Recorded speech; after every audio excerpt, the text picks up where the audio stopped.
very quick heads up that this video does of course contain spoilers for the quest and the boss fight. So if you don't want any spoilers yet, then do whatever you need to do and then come back and watch the video later. Today's video, I wanted to take a look at everything that I can find on the Amascut fight and talk about the mechanics that we can see and basically any information that we can actually confirm and theorize and talk about it all in one video. Now, everything that we find in this video could change. Information may not be fully set in stone. Some of it is confirmed. Some of it is just like me guessing and taking a look at mechanics and stuff, but I thought it could be an interesting video to make all the same. So I just finished Eclipse of the Heart, the new quest that came out today, and it took me around about 1 hour and 40 minutes because I actually read and listened to all of the lore through the quest. Now, I know that's not like me, but I actually really enjoyed it. Maybe I'll apply this to future quests. But at the end of the quest, you get to fight Amascut in the story mode difficulty. And while this isn't going to give you a ton of information for the fight ahead, and at least I assume not, it is definitely going to have some stuff to offer in terms of preparing yourself or what you can kind of expect to see. So what we're going to do is take a look at that fight and break down what I saw, and then we're also going to take a look at what was shown in the release of the RuneScape sort of Amascut trailer today. And then finally, a few days ago, the RS guy released some information through the RuneScape YouTube channel as well about the boss that confirms quite a few things as well. So we'll talk about those too. So that being said, let's get started and take a look at the story mode version of the fight. Okay, so starting off with story mode, this is the one run I did. You can't fight this again. Once you've done it, unless you die, you can't go back in, unfortunately, unless there's somewhere that I just don't know about. So what we've got is what we've got. I'm going to take a look at all the mechanics that I saw during this and talk about them, and we'll just jump around. I'm not going to show you the entire thing, but I'm going to jump around to all the mechanics that are worth talking about, and then we'll take a look at the trailer and see what else we can spot in there and kind of theorize about that too. So first of all, she attacks with magic, melee, and ranged. The main focuses being magic and ranged, and then there's an ability that hits with melee, at least what we see in here. Of course, these could all change in the actual other difficulties. And the way it works is during the first section of the fight, it's actually set to like whenever she'll use it when she's using it, and then in the final section of the fight you'll see later that she'll change it depending on what you're protecting with your prayers. So for now you can kind of see, but you can tell what these look like very easily. Now the first mechanic you're going to run into is this one here where she says grovel. It's like spawns a pillar over here which is called a soul obelisk. I don't know what this does. I'll be honest, I have no idea what these do, and you see them multiple times through the fight. Sometimes there's one, sometimes there's two, sometimes there's 3, 4, whatever, right? I don't know what these do right now. I kill them pretty quick early on, so I can't really see. I don't know if they're charging her attack, maybe, how much damage she does, maybe they're healing her. I have no idea. In fact, when we see the next them later on, we'll talk about this in a sec. When we see them later on, we'll see if there's any healing on the boss. I didn't think about checking that before. Anyway, this next mechanic here is you'll see this bar charging up above her head, and then when this reaches full, she'll say some words and jump at you. When she does this, she'll jump at you and hit you with melee. You can see here, I was like, whoa, what the frick? Okay, move away. This is very like Hellweir in the Hellweir fight, the Hellweir fight, where he charges at you and hits you until you get away from him. So you have to move away, and when you get a certain distance away, then she'll stop hitting you and start charging again. She does this, I believe, 3 times before she stops and moves on to the next mechanic. But this is interesting because it does have a bit of a next sort of step to this when she does it again in the future. But you can block this with devotion by the look of it. I've got a feeling that if you use devotion before she jumps to you though, she'll like remove it or like dispel it, I guess, but I'm not 100% sure on that. So she does that 3 times. Again, if you move away, you can surge out of this at perfect timing as well and dodge this. It's not a problem. If you wait till it gets full and then surge or dive, you won't take any damage from this. So we just moved into the next phase here, and now she's working different things. You can see here is a ranged attack, which I don't spot straight away, but now that when you send it, like, it's pretty obvious that's a ranged attack compared to the magic one. So nice and easy to tell with that. Again, at the beginning of the phase, the first mechanic is the obelisks again. No idea what they do again, but there's 2 of them. So now, here's what you see with this next mechanic where she's going to jump to you into the melee hits, right? There's like a clone of her that'll come back and do the exact rotation that she did the first time. Just like Karapak's dive clones, with each phase giving you more. So now what I don't know is if this is just depending on the phases. So like in phase 2, if there's just 2, or in phase, or if it depends on how often she does this mechanic. If you're really slow here, she may repeat this mechanic again and do the clones again, but I'm not too sure. I can confirm that in phase 3 though, there will be 3 of these and they do the same as what they did in the previous round. So as you see here, I move out the way at pretty much the right time here. You see this barrel charge up and I move straight away.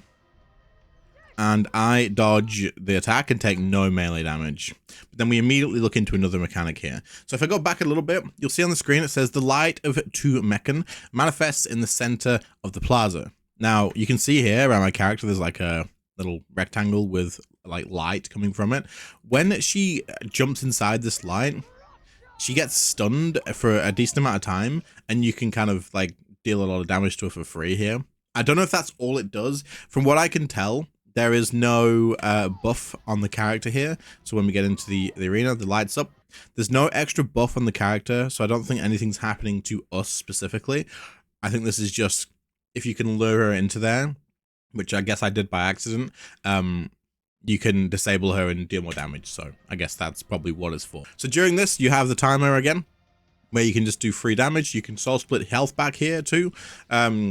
And just focus on dealing as much damage as you can, which I think pushes me into the next phase here. Now, what's interesting is the next phase starts as soon as she hits the health. It doesn't matter that she's disabled. The disable timer just runs out and she immediately phases. So starting off the round with another 3 obelisks that you need to kill. I really wish I could have figured out what these did. I wish I'd have examined them. Maybe someone will know. If you guys know in the comments. Oh, she's using range now, so she must change each mechanic maybe. If someone knows what the obelisks do, let me know. So we're dodging these again, but keeping in mind that there's also the other clones too. So you want to be surging whenever she fills these up basically, and not returning to the same place that you were in. So I noticed the lights here, and I was wondering if her clone got rid of it, but I don't think it did. I think this only shows up when she's doing this dive here. So it is something that you'll probably have to lure her into during that. Okay, so that's like the main part of the first fight. You see here, we just do the same mechanic and we get it down to the final bit of phase HP. Once she hits that threshold, you actually get transported to a different zone. You'll get this cutscene here where she changes form and like becomes all green and terrifying and honestly an amazing design. Then you'll get teleported, just like at Zamorak and stuff, over to this new arena here. Now, in here is where she changes her attack style. I was protecting magic, so she hit me with ranged. And then she'll hit me with one more range before changing over to magic here. And then if you change to actually match that style, then she'll start adjusting to that. I think you get 1 attack, at least in story mode, to adjust to it. So it's kind of like a Raxi, but a little bit slower in story mode. Maybe it'll be quicker in the other versions. We've got 4 obelisks around the arena. I don't know what to do, guys. So I just killed them off either way. It doesn't make her immune though, so that's interesting. Maybe just in story mode it doesn't make her immune. I don't know. And then you see this mechanic here. You've got this. It's very, very, very similar to Nakatra from the Sanctum of Rebirth, where you got the tiles on the ground. Expect these to go faster in the harder modes, of course. I assume they would do. They hit you for typeless damage. And you can dodge them by just not being in them when they blow up. And I assume you can also time walking through them, just like there, to not be hit by it as well. The next mechanic, she says, I will tear this world asunder, and then you get all these explosions on the ground. Very easy to avoid. You can just dive off of it and not take any damage from it. Again, I expect these to be a lot quicker in the higher difficulties. I would assume so anyway. Now that's it for story mode. She doesn't actually change anything here from like this phase down to the other one. It's pretty much just the same. She will use the same couple of mechanics now, the big squares on the floor and these explosions too. And that's pretty much it until the end of the fight. So we don't learn really anything else from here. But we get a first look at the arenas. We get a look at 2 different areas of the fight as well. And we know that she's going to change forms. We know that there's different phases here and that give different things. And they kind of ramp up in a way kind of similar to Karapak, I would say, in the sense that, you know, she starts off a lot easier. There's only 1 obelisk at the beginning, then there's 2 in phase 2, and then there's 3 in phase 3. Phase 4, there's 4 obelisks. If anyone knows what the obelisks do tell me. But yeah, so that's the Amascut fight in story mode that we can take a look at. We learn a lot of stuff. We've got mechanics like Hellway where we got to get out of the way. We can surge to dodge, that sort of stuff. You can lure her into the middle to stun her. There's prayer flicking. There's a lot of other stuff too. So I'm sure there's other stuff that I've missed as well. So if you see any of that, let me know. But next, we're going to take a look at the actual trailer and see what we can sort of spot from there, because they show different mechanics 100%. Okay, so this is the video that Jagex did today to announce all of this too, and they actually show off some Amascut fight as well. So we're going to take a look at that here. Okay, so we have the waves of damage that look pretty much the same as Nagatra, right, in the final fight in Sanctum of Rebirth, where these are going to go across the ground and you're going to have to dodge them. Looks like the middle bit isn't safe, but maybe is the best place to stand here if you think about like positioning of this. They both sort of die out here, so you could maybe stand in the middle somewhere and then pick one of your corners whenever you see this coming so that you can avoid that. We can clearly see that there's ads to kill. These things attacking the players here. I like how they've used melee magic and range for this trailer. That's pretty interesting. Doesn't give anything away. Now, what I noticed in this image here, which definitely wasn't a thing in the story mode, is these statues. These statues in the back, these are clearly doing something. We can't tell. This one just lit up a little bit. These are going to be important, I think. See, you can see here, these two are lit up right now. But in the next image, that one's not lit up anymore, but this one and this one is. So these pillars are going to mean something, whether you need different players to activate them at the same time, whether these are going to give different buffs during the fight and you have to deal with certain mechanics by using them and not having them on cooldown, kind of like the Vorkath catapult thing, like in the sense of if you use one too early, maybe you'll run out. I don't know. But these are going to have some importance, so keep an eye out for these statues as well, for sure. Okay, so now they're all lit up here, so these definitely mean something. And there's also these little, can you see on the right and the left, we've got like green orbs. These could just be environment, honestly, but I don't know, maybe they're useful for something. Did we just see an SGB? So this person here is using an SGB. This could all just be 100% for, like, you know, just the video. But maybe it does work on Amascut, something to keep in mind too. This is 4 players, 2 magic, 1 melee, 1 ranged. Oh, okay, this is interesting. This is really interesting. This is going to be difficult, man. So this is the first area. This is the same area that we started out in the story mode right at the beginning. And we have this mechanic here where the waves of damage are coming out. That's going to be crazy. So obviously what we've seen is not anywhere near everything. This is going to be showing mechanics in the first room that we never seen. There's some portals there. Maybe they're actually used for something. Maybe you can close these and it stops ads coming in. Maybe ads come through there. I don't know.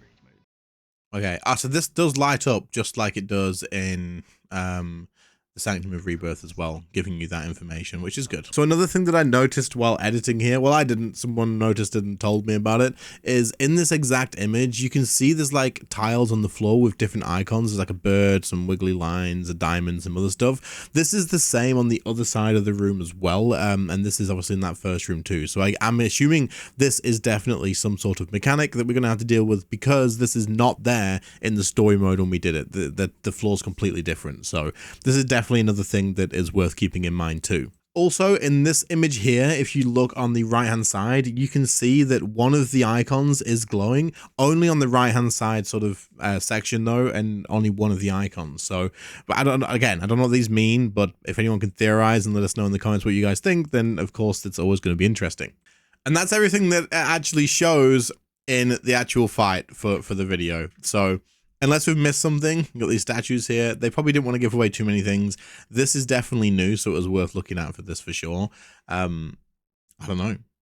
We'll have to see what it is. I'm assuming part of me thinks the soul obelisks are going to conjure more ads during the fight, and maybe they just don't do anything in story mode. I could be wrong.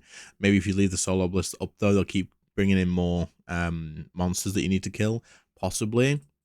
But overall, the fight looks insane, and there's a crap ton to take on and learn here. So, and then we're going to end the video here with a few important notes that I took from the RS Guy's video, which was an Ask Me Anything about Amascut, where he gathered questions from the community and answered them to the best of his capabilities of what he was allowed to actually say on a video that was actually posted on the official RuneScape channel. So if you haven't seen it, go ahead and take a look at that as well, because there's not everything that he says is in here. This is just like the main takeaways that I took from it and I thought was worth mentioning in this video. So basically, one, he says that this is going to be the hardest boss in the game, or at least in his opinion, this is the hardest boss in the game. And he also says that the challenge mode starts out at 2000 enrage. He mentions that there's a lot of traveling around in the fight in terms of like different phases or having to go to different realms and different areas. So this is something to keep in mind too, and very interesting information. Maybe you're going to have some players go off and do something kind of like doing the witch at Zamorak and that sort of thing, or maybe it's just going to be that each phase bounces you around all over the place. He says that the reason you're going to need at least 2 people to take on the actual fight is because there is mechanics that will definitely need multiple people to be able to deal with them. So if there's something going on that's killing you and you're not too sure of what it is, maybe you need to be using another person to do something else as well. Communication is going to be key in this fight, basically. He also mentions that there's at least 5 phases in the fight. I guess we can kind of see that from story mode as it is, but I don't know if you could call those all phases, as from what we've seen in the actual main trailer there. I think it's probably safe to assume that there's probably going to be more than 5 phases. He also confirms that as you push Enrage, you will be seeing more mechanics along the way. This isn't too surprising, as this has happened in every Enrage boss that we've had released so far. Also, defense abilities will likely not have 100% like effectiveness or value, I suppose, just like in Zamorak as well. Some abilities or mechanics will likely go through it, and maybe the boss can remove some. I have a sneaky suspicion that her melee jump attack like dispels your devotion if you use it too soon. Like if you use it and then she jumps at you, I'm pretty sure it removes it, but I could be wrong on that one. But defense abilities are not going to have 100% effectiveness through the entire fight, so you're probably not going to be able to just barricade when those big waves of damage come out. And then finally, just some extra information about the boss. When you kill the boss, every single person in the team will get a drop, just the same as in Zamorak, and also the HP doesn't scale to the team size. This means if you go with 3 people, you'll be doing as much like damage to her health as you will with 5, meaning why it's probably suggested to take 5 people here. Now personally, this feels like there has to be some reason for this. I don't think Jagex would do this in 2025, maybe, I don't know. The fact that it doesn't scale with more people makes me wonder if maybe loot increases in like drop rate if you do it with 2 people instead of 5. Possibly, I don't know. Or maybe bringing more people is a bit of a trade-off for, yes, you can get through the health more, but there'll maybe be like a more difficult mechanic to deal with. For example, in Vorkath, if you have multiple people, the spike mechanic becomes a nightmare because there's spikes all over the place. So maybe that'll be another bit of a trade-off as well. But I feel like there may be something along here that makes it so that because it doesn't scale HP, maybe you still want to go with 2-3 people instead of 5. I don't know. Maybe they just did this on purpose to make it so that you always go with 5 people. We'll have to see. But those are the notes that I took from the video. If you want to see the rest of the information, which there's a decent amount, then go and check that video out. But hopefully you guys found this video interesting or entertaining at least. I am insanely excited for Amascut. I think this boss is going to be crazy. I think I'm going to absolutely suck at it and probably get nowhere, but I'm going to do my best. We'll be live on release. I am sorting out my team right now, and yeah, hopefully we can at least get the normal mode kills, right? We'll see what happens. But otherwise, I'll catch you all in the next one. So there, guys. Bye.